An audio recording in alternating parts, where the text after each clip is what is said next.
ಮೊನೆರ ಸಾಮ್ರಾಜ್ಯದ ಜೀವಿಗಳಿಗೆ ಸಂಬಂಧಿಸಿದಂತೆ ಈ ಕೆಳಗಿನ ಯಾವ ಹೇಳಿಕೆ ಸರಿ?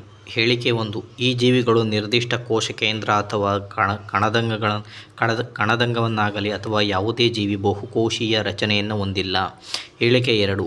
ಈ ಜೀವಿಗಳು ಕೋಶಭಿತ್ತಿ ಹೊಂದಿರುವುದು ಅಥವಾ ಹೊಂದಿಲ್ಲದಿರುವುದು ಅದರ ದೇಹರಚನೆ ಮೇಲಾಗುವ ಪರಿಣಾಮ ಏಕಕೋಶ ಜೀವಿಗಳಿಗಿಂತ ಬಹುಕೋಶ ಜೀವಿಗಳಲ್ಲಿ ಭಿನ್ನವಾಗಿರುತ್ತದೆ.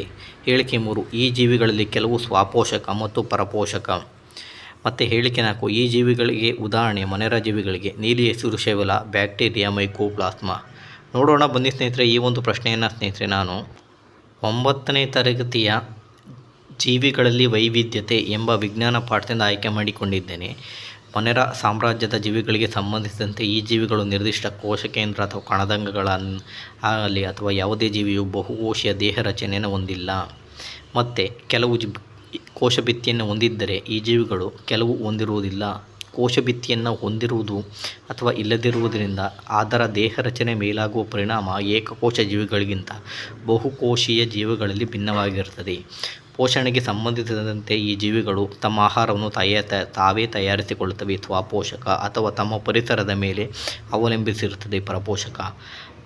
ಉದಾಹರಣೆಗೆ ಈ ಜೀವಿಗಳಿಗೆ ಬ್ಯಾಕ್ಟೀರಿಯಾ, ನೀಲಿ ಹಸಿರು ಶೈವಲ ಅಥವಾ ಸೈನೋಬ್ಯಾಕ್ಟೀರಿಯಾ ಮತ್ತು ಮೈಕೋಪ್ಲಾಸ್ಮಾ.